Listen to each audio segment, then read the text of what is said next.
पश्चिम बंगाल में जंगल राज का एक उदाहरण और सामने आया है और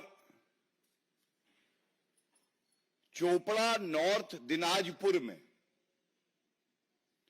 एक महिला के साथ दुर्व्यवहार हुआ है। कोड़े से पिटाई की गई है उस महिला की और एक और व्यक्ति जो कि वीडियो में दिखाई दे रहा है। ये तस्वीर जो है हर चैनल पर, सोशल मीडिया पर, हर जगह दिखाई दे रही है और बड़ा सवाल जो आज बनता है, हमारी पार्टी के राष्ट्रीय अध्यक्ष जेपी नड्डा जी ने अभी ये मुद्दा बड़ी मजबूती से उठाया है और एक्स पे अपने विचार व्यक्त किए हैं। मैं उसी को आगे बढ़ाना चाहूंगा। नॉर्थ दिनाजपुर में एक टीएमसी के लीडर हैं ताजेमुल अक्का जेसीबी। ये भारत के संविधान में आस्था नहीं रखते हैं। ममता बनर्जी के इशारे पर ये कहते हैं त्वरित न्याय करेंगे तालिबानी स्टाइल।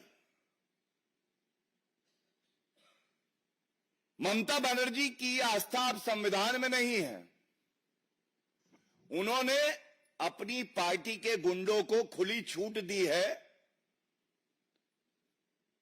कि शरिया कानून लागू करो, तालिबान का राज है, खाता ना बही, जो ममता के गुंडे कहे वही सही।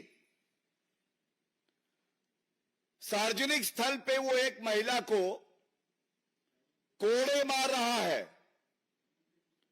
और ऐसा तभी हो सकता है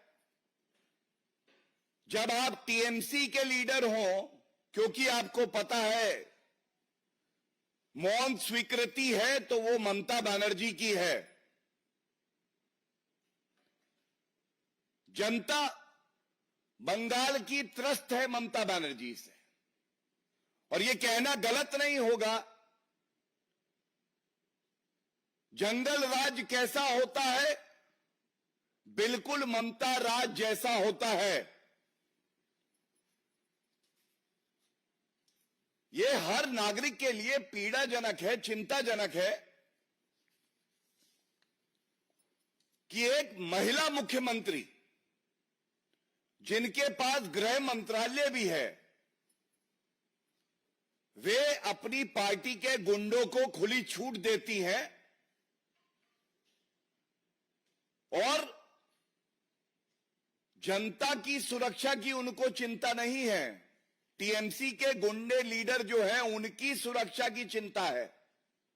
इंसाफ दिलाना है जनता को, बचाव कर रही है टीएमसी के गुंडों का।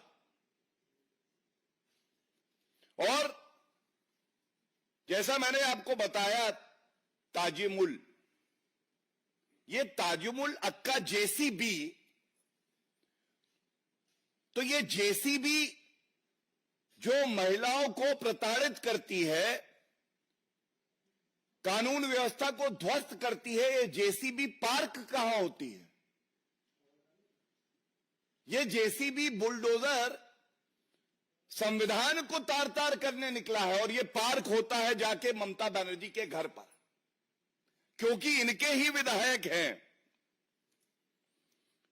टीएमसी के विधायक जिनका नाम है हमीदुल रहमान, जब इनके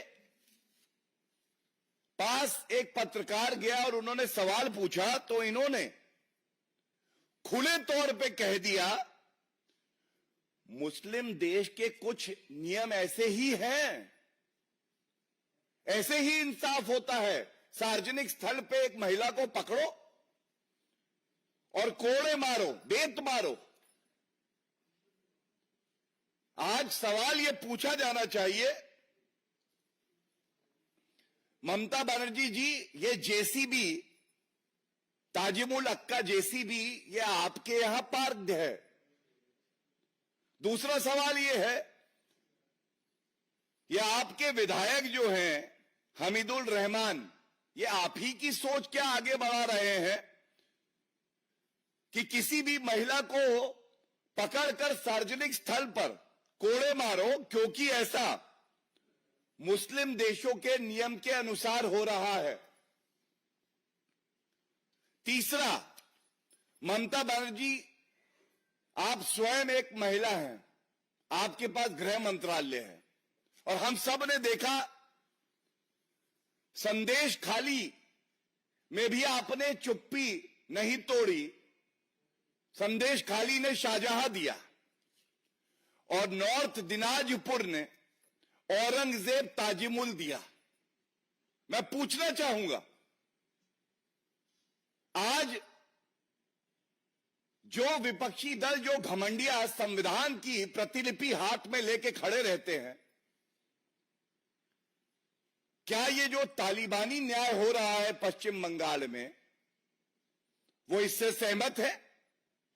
ममता बनर्जी, ये मुद्दा है महिलाओं की अस्मिता और अधिकार का, ये मुद्दा है ह्यूमन राइट्स का, मानव अधिकारों का।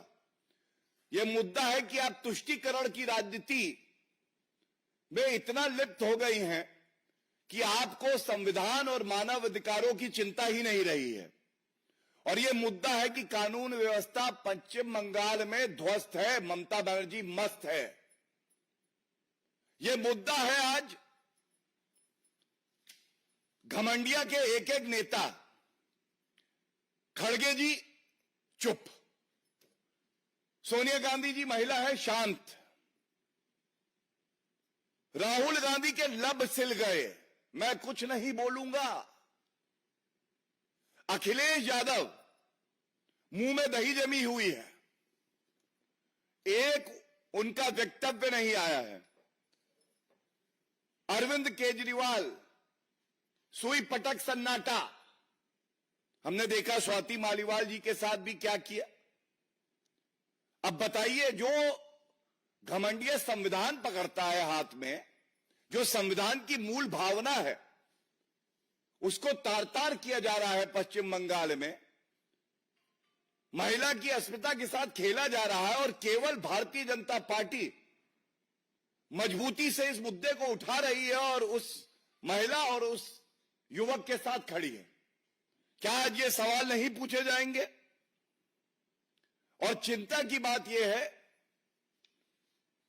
कि चाहे वो ताजिमुल हो और चाहे वो हमीदुल रहमान हो, टीएमसी के एमएलए, वो ये नहीं कहते हैं कि ये निंदनीय है, वो इसको सही ठहराते हैं, वो इसको मुस्लिम देशों में जैसे न्याय होता है उससे तुलना करके कहते हैं कि पश्चिम बंगाल अब तालिबान राज हो गया है, अब ये कानून से नहीं चलेगा। किसी भी महिला, किसी भी युवक को पकड़ो, खुद ही तय कर दो कि उसने गलत किया है और सजा दे दो।